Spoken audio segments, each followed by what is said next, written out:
Well, there are people who usually stay quiet and show strong unity when an incident breaks out. Which country's people do you think it is? Let's take their unity as examples. First, it's the gold collecting campaign.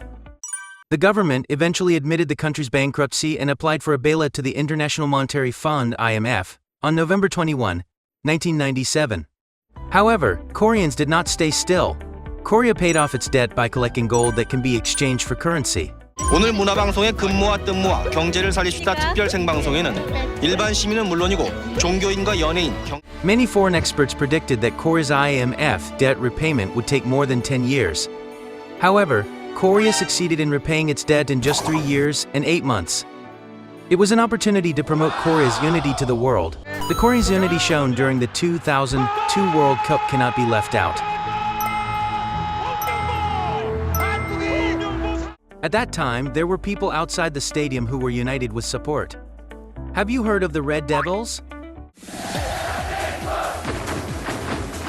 As such, the unity is the Korean. What kind of unity will Koreans show in the future? See you next time. Goodbye.